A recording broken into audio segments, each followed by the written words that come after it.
장해찬 전 국민의힘 청년 최고위원, 이기인 개혁신당 수석 최고위원 두 분과 함께하겠습니다. 어서 오세요. 안녕하세요. 안녕하세요. 요즘에 한창 논란인 국회 인사청문회 얘기로 시작을 해보겠습니다. 청문회가 지난 지 이틀째인데 강선우 여성가족부 장관 후보자에 대한 논란, 또 거취를 어떻게 할 거냐를 가지고 계속 시끄러운 것 같아요. 근데 보니까 이게 야권에서만 지적을 하는 게 아니고 국민정서법 위반이다 해가면서 진보 야권 친여단체 그리고 민주당의 이제 전현직 보좌관들까지도 입장을 내서 반대를 하잖아요. 이건 좀 그러다 보니까 더 심각하게 보고 있는 것 같습니다. 대통령실도. 워낙 사안이 중대하고요. 그리고 또 어제는 SBS에서 이제 민주당 보좌진 협의회 현직 회장이라고 하는 고 회장이 직접 나서서 사퇴해야 된다. 네. 보좌진 분위기가 안 좋다는 걸 직접 전달하잖아요. 그만큼 강선우 의원이 지금 띄고 있는 갑질 논란이라는 게 예사 문제가 아니다라는 것이 드러나는 것 같고, 특히 SBS 같은 경우에도 또 그 전직 보좌진과 수개월간의 텔레그램을 확보하고 있다. 그리고 예고 말미에, 보도 말미에 다른 갑질 내용까지 지금 포함되어 있다라고 지금 예고한 상태여서 아마 강선우 의원이 지금 벌벌 떨고 있는 것 같습니다. 뭐가 더 공개될지 모르니까. 네. 그리고 그런 제가 상황. 듣기로는 예. 뭐 기자들 모여 계신 정보방에서도 다른 내용의 의혹들이 지금 거론되고 있는 걸로 알고 있어요. 제가 방송에서 말씀드릴 수는 없겠지만 네. 매우 험한 것이 지금 기다리고 있다. 더 험한 것이 나올 수가 있나요? 갑질 논란 말고도 비대랑 음식물 쓰레기 말고도요? 다른 논란들이 좀 켜켜이 쌓여 있는 게 있어서 아마 이걸 좀 보도를 준비하고 있는 기자님들이 계신 걸로 알고 있습니다. 뭐 여의도에서는 변기수리 갑질 정도가 약과다. 그래요. 더 심한 갑질 내용들도 많다라는 풍문이 보좌진들 사이에 떠돌고 있고요. 네. 무엇보다 저는 민주당 보좌진 협의회 역대 회장단이 어제 공개 성명으로 자진 사퇴를 촉구하지 않았습니까? 네. 이건 민주당 보좌진 전체의 상징성을 지니는 인원들이 나섰다는 뜻이기 때문에 강선우 의원 한 명 장관시키려다가 함께 선거를 치르고 고생하고 국정을 운영해야 되는 네. 수천 명의 보좌진과 그 가족들, 동지들 전부를 적으로 돌릴지 모르는 큰 위험 부담을 지금 대통령실과 당이 느끼게 된 것 같고요. 우상호 정무수석의 메시지에 힌트가 있다고 봅니다. 네. 그러니까 굉장히 안 좋은 여론을 이재명 대통령에게도 보고했다. 대통령도 알고 있다고 말했잖아요. 네. 강행할 거면 정무수석이 그런 말 안 해요. 음. 김민석 총리 때도 언론과 여론에 많은 질타가 있었지만 그때 뭐 여론이 나쁜 걸 알고 있다. 대통령도 뭐 보고 있다. 이런 말 안 했거든요. 네. 그냥 해명할 걸로 믿는다. 결정적 한방 없다는 말로 뭉치는 게 강행할 때의 메시지인데 네. 정무수석이 이런 말을 해버리면 만약에 임명을 강행했을 때 이재명 대통령이 알고도 눈 감아주는 게 돼버리잖아요. 지금은 시중에 어떤 평가를 다 듣고도 그 그냥 책임이 이제 이재명 대통령에게 가는 셈이죠. 네. 그러니까 저는 그 정무수석이나 대통령실의 정무적 보좌하는 라인들은 이미 강선우 후보자와 이진숙 후보자는 정리하는 쪽으로 결론을 내렸다고 봅니다. 다만 대통령이 직접 나서기 전에 네. 자진 사퇴할 수 있는 공간을 이번 주말 사이에 좀 열어둔 것이 아닌가. 네. 만약 자진 사퇴 움직임이 없고 시간이 흐르게 되면 주말을 기점으로 그 전에는 두 후보자가 정리될 가능성이 높다고 봅니다. 저는 지금 이제 하나만 여쭤보면 지금은 이제 우상호 정무수석 얘기는 했고 근데 네. 오늘 아침에 이규현 홍보소통수석 비서관 발로 나온 이제 대통령실에 바로 잡습니다. 네, 바로 잡습니다는 강선우 후보에 대해 자진 사퇴로 대통령실 분위기가 기울었다는 일부 언론 보도는 사실과 다르니까 바로 잡는다. 기존 입장에 변함이 없다라고 냈어요. 근데 이거는 그러면은 우상호, 이규현 두 수석 간의 뭐 의견이 다른 겁니까? 아니면은 물밑에서 자진 사퇴를 설득하려고 일단 공식적으로 이렇게 된 걸까요? 저는 개인적으로 이재명 대통령실에서 결단을 못할 거다라고 생각을 해요. 못할 왜냐하면 것이다. 이진숙 후보자도 그렇고 강선호 의원 후보자도 그렇고 강선호 의원이 받는 지금 논란이 갑질인데 네. 이재명 대통령은 그 갑질 논란에서 자유로웠느냐? 또 그것도 아니었거든요. 경기도청 시절에 뭐 제사 음식을 가져와라, 정부직 공무원들 시켜가지고 또 샴푸 채워놔라, 뭐 샌드위치 사와라 라는 논란의 당사자이기도 하고 네. 또 이진숙 후보자 같은 경우는 지금 노문 표절이 가장 지금 뜨거운 화두인데 가천대에서 노무 표절 논란이 있었던 것도 이재명 대통령 아닙니까? 본인이 과거에 받았던 이런 의혹들이군요. 그렇죠. 그러니까 내용은 다른데 모양은 같으니까 네. 이 두 가지 이유로 이진숙 후보자와 강선우 의원 후보자의 지명을 철회하면 어찌 보면 이재명 대통령의 자기 부정이 될 수 있기 때문에 스스로는 결단을 못할 거예요. 그래서 아마 정무직 공무원 내지는 그 주변인들로 하여금 두 사람의 자진 사퇴를 좀 설득하고 있는 것은 아니냐 물밑에서 네. 이렇게 예측할 수 있을 것 같아요. 네, 제가 이제 국정 참여해본 경험으로 보통 홍보수석실은 주도권을 지닌 참모실은 아니에요. 그래요? 일반적으로 어느 네. 정권이나. 그래도 뭔가 좀 정리된 정말로 컨펌을 받은 입장만 내는 데 아닌가요? 그러니까 공식 입장을 내는 거죠. 예. 그런데 정무수석실 같은 경우는 또는 대통령의 측근들은 물밑에서 기자들 만나서 이런 기류가 있다. 그러니까 공식 입장은 아니지만 네. 어떤 분위기를 전달할 수 있기 때문에 홍보수석의 저런 메시지는 일종의 분위기 잡기용이지 크게 의미가 있는 것으로 보이지는 않고요. 정부에서 이런 고민을 많이 할 겁니다. 장관들 낙마하면 국정 동력 상실되는 거 아니냐. 네. 제가 윤석열 정부 초기에 지도부를 해봤던 사람으로서 저도 그 당시 김호영 복지부 장관 후보자 등을 방송에서 공개적으로 반대하기도 했었거든요. 장관이 낙마해서 국정 동력이 상실되는 게 아니라 국민이 반대하는 장관을 억지로 밀어붙이면 국정 동력이 상실되는 겁니다. 오히려 깔끔하게 인정하고 네. 검증이 미비했다. 우리 더 새로운 좋은 사람 찾아내겠다라고 하면 국정 동력이 별로 상실되지 않아요. 네. 그런데 권력자의 위치에 서고 권력을 잡으면 티끌만한 실수라도 인정하기 싫어지는 게 어떤 권력의 속성인 것 같더라고요. 오히려 야당 입장에서 네. 그냥 강선우 후보자나 이진숙 후보자 강행해주면 차라리 두고두고 때릴 소재가 생기니까 땡큐거든요. 근데 오히려 이재명 대통령이 사과하고 바꿔버리면 더 뭐라고 말할 여지가 없잖아요. 그냥 그렇죠. 하루짜리로 끝나버리는 거잖아요. 네. 그러니까 나라가 잘 되길 바라는 마음으로 충원을 하자면 국정 동력 생각하면 하루빨리 인정하고 바꾸는 게 네. 또는 자진 사퇴를 이끌어내는 게 훨씬 더 도움이 될 거다라는 말씀 드리고 그러니까 싶습니다. 누가 낙마하는 게 국정 동력 상실이 아니라 잘 정리하는 게 오히려 국정 동력에는 좀 힘을 받는 뭐 그렇죠. 그런 결정이다. 이진숙 후보자 같은 경우는 근데 청문회에서 정면 돌파식으로 좀 나온 것 같은데요. 특히 논문 표절 의혹에 대해서 다 아니라고 하더라고요. 카피킬러도 신뢰할 수 없는 거다. 뭐 이런 그러니까요. 얘기를 해요. 유사율 10% 자기가 돌려보니까 아래였다라고 얘기하는데, 근데 금방 또 거짓말이라는 게 들통이 난 게 어저께 채널A 보도에서도 단독 보도인가요? 그 한국연구재단 지침상 네. 이진숙 후보자의 말이 안 맞다는 걸 바로 검증하지 않았습니까? 그러니까 이공개 논문 그 학계에 따르면 네. 이제 기여도에 따라서 그 저자의 이름을 올리는 것이 이공개는 좀 다르다라고 얘기를 했는데, 네. 채널A 단독 보도에 따르면 한국연구재단 지침상 기존의 학위 논문을 이제 학술지에 그대로 실을 때는 원 저자를 1저자로 쓰는 게 맞다라고 지금 나와 있는 거잖아요. 그 기준에. 네. 바로 이제 반박당할 거짓말을 바로 한 거니까 이진숙 후보자는 좀 해명을 할수록 좀 논란이 좀 커지고 있는 것 같고요. 네. 자녀의 어떤 조기 유학 관련해서도 뭐 자녀가 워낙 강력하게 원해서 어쩔 수 없다라고 얘기하는데 그건 국민 정서에 맞지 않는 답변이라고 좀 보기 때문에 네. 해명을 할수록 논란만 키우고 있다. 저는 이렇게 말씀드리고 싶습니다. 네, 두 분도 뭐 질문을 해가면서 교수님 얘기를 들었는데 좀 설명을 듣다 보니까 뭐 이공계라서 뭐 다르다라는 것도 좀 말에 안 맞는 해명 같았고 그렇습니다. 좀 그러니까요. 어떻게 들으셨나요? 일단 논문이 아니더라도 어저께 정책 질의를 했을 때 유보통합이나 AI 교과서나 특목고 자사고에 대해서 말을 못 하잖아요. 예. 그리고 뒤에 있는 보좌진들인가요? 교육공무원들한테 계속 쪽지를 받으면서 답변을 받는데 그조차도 읽어내려지 못해가지고 조정훈 뒤에 와서 계속 설명해주고 이런 예, 분들이 청문회 직원들이 여야 할 것 없이 저보다 되게 답답해하는 모습들을 보면서 국민들도 마찬가지였을 거고 더 예. 심한 문제가 또 있습니다. 뒤에서 쪽지를 건네주는데 어저께 보도에 나왔지만 동문서답하라 뭐 이렇게 쪽지를 건넸다는 거 아니에요. 동문서답 뒤에 있는 그분들이 보좌진인지 아니면 교육공무원인지 모르겠지만 이진숙 후보자한테 동문서답하라. 네. 잘 알고 있어도 대답하지 마라. 모르는 문제 있으면 일단 즉답을 피하고 시간을 끌어라는 식으로 포스트잇에 그 메모가 적혀 있어가지고 논란이 있었다는 겁니다. 그러니까 후보자도 문제인데 그 후보자를 보좌하고 있는 보좌진마저 그런 정신이라면 이건 뭐 교육 완전 망치놓겠다는 심산인 거죠. 예. 근데 지금 분위기가 오히려 강선우 후보자에 대해서 조금 더 여론이 악화되고 이진숙 후보자는 청문회에서 좀 소명됐다 뭐 이런 식으로도 좀 생각을 할 것 같은데 전혀 어떨까요? 아닌 것 같고요. 아니에요? 강선우 후보자와 이진숙 후보자를 관통하는 키워드가 바로 갑질입니다. 네. 제자 논문 표절, 제1저자 강탈도 약자인 제자들에게 갑질을 한 거죠. 그런데 지금 청년들과 국민들이 가장 분노하는 사회적 이슈가 바로 갑질 아니겠습니까? 네. 그리고 이재명 대통령이 억강부약 이야기를 많이 했는데 이게 사실은 약자들을 띄우겠다.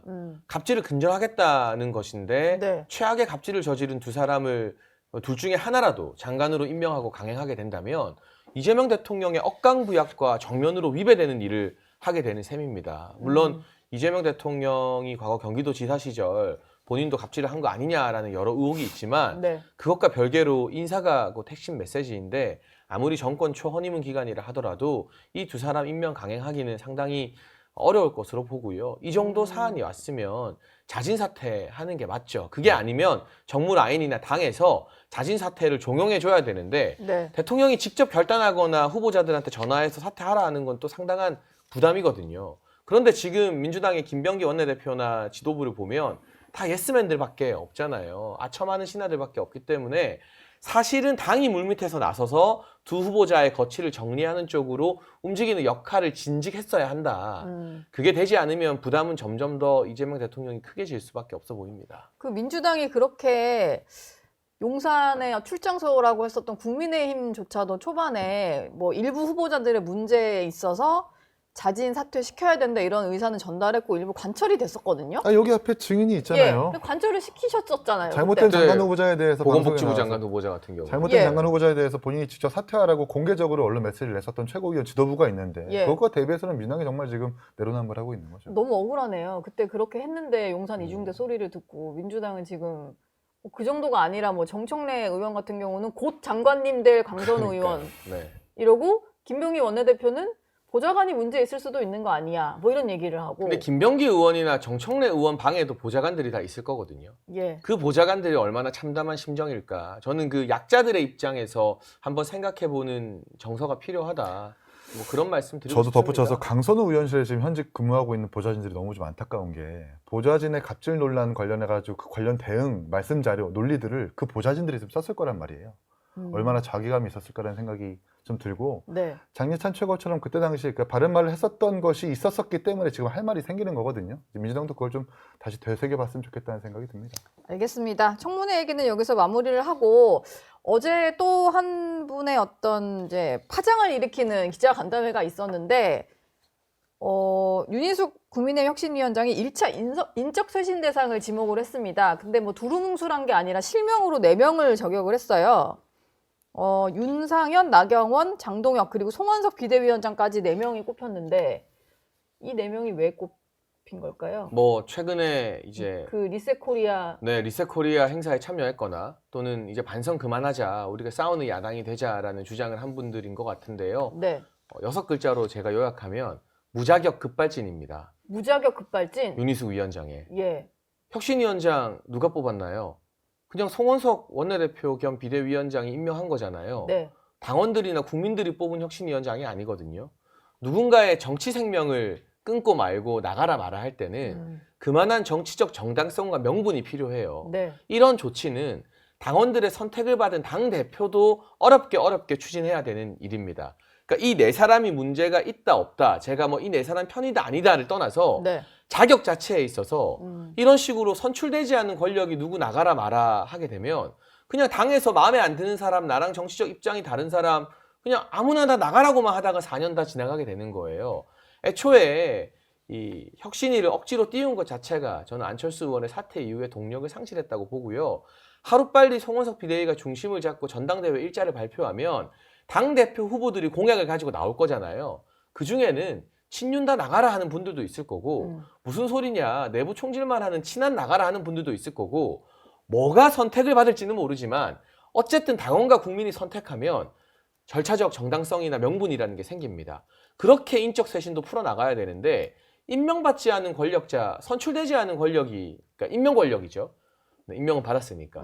선출되지 않은 권력이 누구 나가라 마라 하는 것 자체가 무자격 급발진이고 이건 당내 분란만 야기할 뿐 개파 갈등 치유라던가 통합이라던가 하나로 똘똘 뭉치고 진짜 혁신하는 데는 저는 아무런 도움이 안 된다라고 생각합니다. 일단 거취를 표명하라라고 해서 명확히 뭐 어떻게 하라는 건지에 대한 것까지는 말을 하지 않았는데 당장 장동혁 의원 같은 경우는 이런 반응을 했거든요. 지금 어떤 거취를 표명할 것은 강선우, 이진숙 후보자다. 근데 이 말도 맞는 게 청문회가 한창 진행 중이고 이제 국민의힘이 화력을 거기에 집중한 날 이렇게 인적 쇄신 대상 4명 실명을 발표를 해버리니까. 그러니까 무자격 급발진 6글자 공감하고요. 저도 6글자로 얘기하자면 공수표 공연불 같다. 네. 결국 이제 이런 말과 글들은 누구나 쓸 수 있어요. 근데 그것이 과연 관철될 수 있느냐, 지켜낼 수 있느냐의 문제인데 네. 아무래도 혁신위 인선 이 의결 구조라는 게 이중 의결 구조이다 보니까 혁신위에서 올리는 비대위에서 한 번 더 의결을 해야 되는 부분인데 송원석 비대위가 받겠냐고요. 송원석 비대위가 임명한 윤희숙 혁신위가 송원석 비대위 물러나라라고 얘기하는데 송원석 비대위원장도 거취를 표명하라고 하니 이 겨치라는 게 이제 물러나라는 건 아닙니까? 네. 뭐 다른 이야기 하는 게 아니지 않습니까? 근데 송원석 비대위가 그걸 받을 거냐라는 문제가 또 있는 거고 네. 그리고 저는 아까 우리 정년선 최고가 정당성 얘기 문제 하는데 8대 사건을 이제 규정했잖아요. 네. 거기서 이제 뭐 당내 게시판 문제도 있을 거고 뭐 후보 교체 사건도 있을 거고 또 그리고 연판장 사건도 있었고 한데 그 8대 사건에서 윤희숙 위원장은 포함이 안 돼 있나요? 포함되어 있잖아요. 이 지난번 대선 과정에서 이제 후보 교체 관련해가지고 가장 먼저 손들고 여론을 주도했었던 여의도 연구장 출신이 윤희숙 위원장 아닙니까? 결국 이제 이런 혁신의 어떤 정당성, 남을 지적할 수 있는 자격이라고 하는 것이 있어야 될 텐데 네. 그것이 없고 본인도 포함되어 있는 8대 사건에 대해서 당신들만 사과했으면 된다라는 그 구호가 과연 많은 국민들과 당원들에게 소구가 될 수 있을까라는 의문이 드는 거죠. 그러면서 또 하나 얘기했던 게 이제 의원총회가 곧 열릴 텐데 107명 의원 전원이 개파 활동을 근절하겠다 뭐 이런 서약서를 쓰자고 했거든요.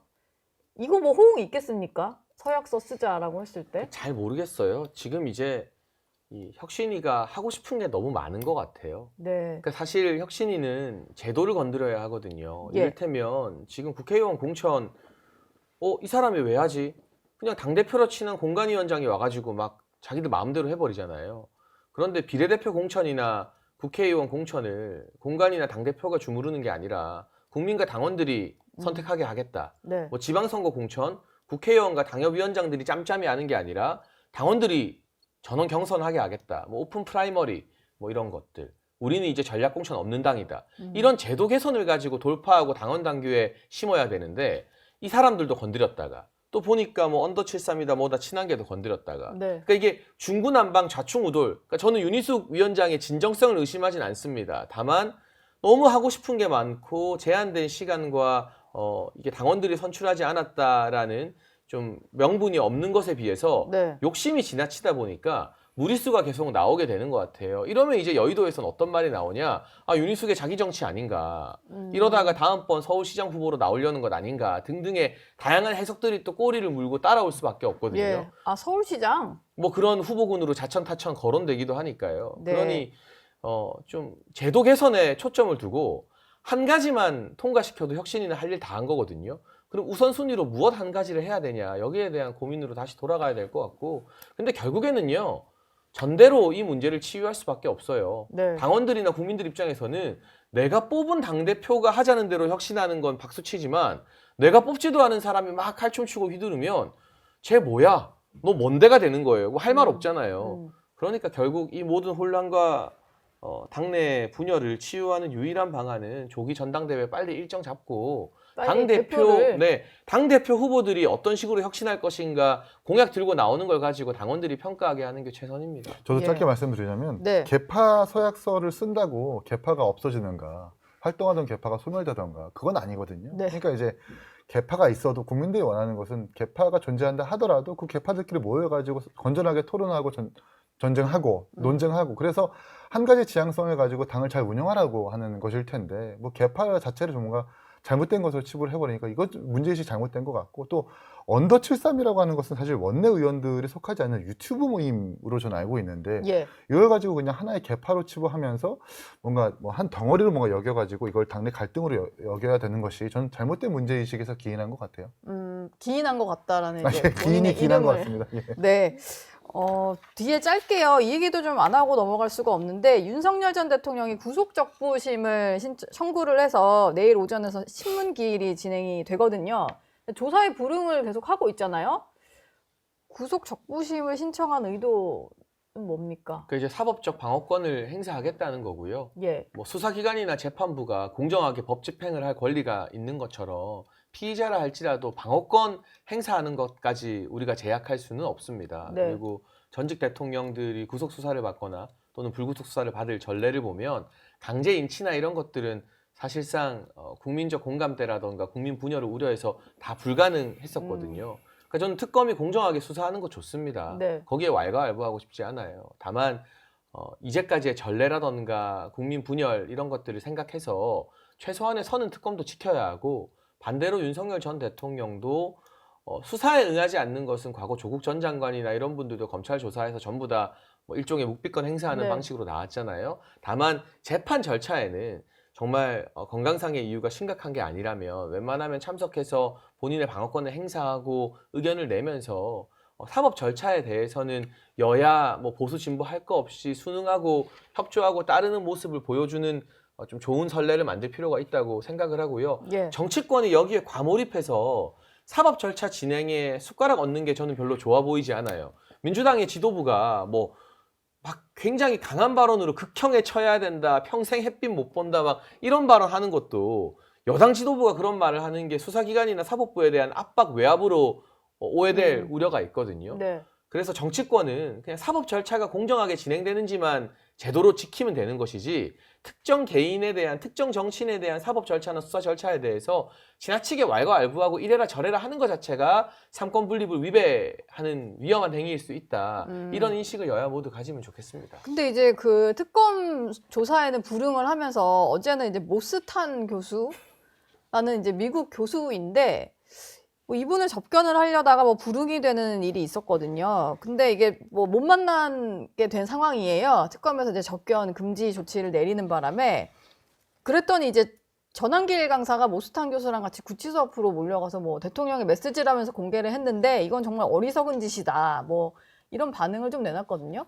근데 일반 국민들이 봤을 때는 조사에는 계속 응하지 않고 그러면서 부정선거를 이제 강하게 설파하는 그런 교수를 만나겠다라고 하는 행보 자체가 크게 좀 납득은 안 가서. 근데 결국 이제 특검이 접견 금지 조치를 내렸죠. 네. 근데 모스탄 교수 같은 못 만나게 경우는 됐죠. 사실 부정선거 설파 논리를 주장하는 사람이기도 하지만 대표적으로 윤석열 대통령이 지금으로서는 힘이 되는 사람이기 때문에 윤석열 대통령이 사실 그 구치소에서 힘이 되는 사람한테 접견을 하겠다라고 하는 것은 인간의 어떤 기본적인 본능이자 욕구일 거예요. 뭐 그것까지 좀 부정할 수는 없겠습니다만 자꾸 이렇게 한 나라의 대통령 출신인 윤석열 대통령께서 부정선거론자로 이렇게 각받게 한다는 것은 국민들로 하여금 자괴감을 갖게 충분하다고 생각을 하고 윤석열 대통령이 이렇게 강제 구인도 거부하고 자꾸 진수거부권을 행사하려고 했었던 모습이 도대체 왜 그러느냐를 우리가 해석을 해보면 과거 윤석열 대통령이 검찰총장 시절에 한 피의자가 진수거부권을 행사하고 묵비권을 행사하고 또 강제 구인을 거부하려는 그 사례에 대해서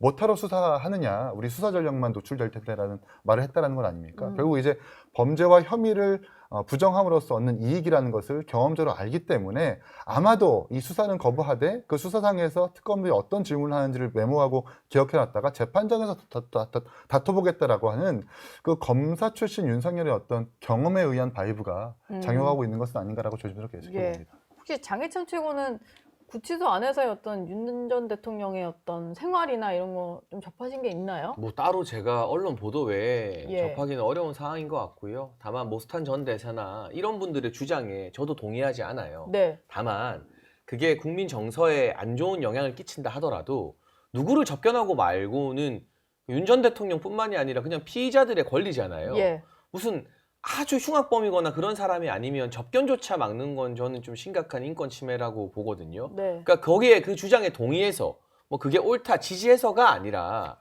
이렇게 특검이 무리수까지 두면서 접견 금지 조치를 내리는 게 어떤 지나친 정치 보복으로 비칠 수 있다. 그래서 특검 입장에서도 사실은 재구속까지 성공했고 네. 기소하겠다는 거잖아요. 그럼 재판 유리하게 진행할 거고. 그러니까 너무 무리하게 어쨌든 여전히 지지하는 국민들이 있고 한때 국민 다수의 지지를 받았던 전직 대통령인데 이걸 무리한 정치 보복이나 핍박의 프레임으로 끌고 가는 게 좋아 보이는 전략은 아닌 것 같아요. 그냥 수사기관이 수사할 권리가 있는 것처럼 피의자는 방어권이나 누구든 접견할 수 있는 권리가 있는 거잖아요. 예. 그런 부분에서 좀 다들 쿨하고 드라이하면 어떨까 하는 생각 듭니다.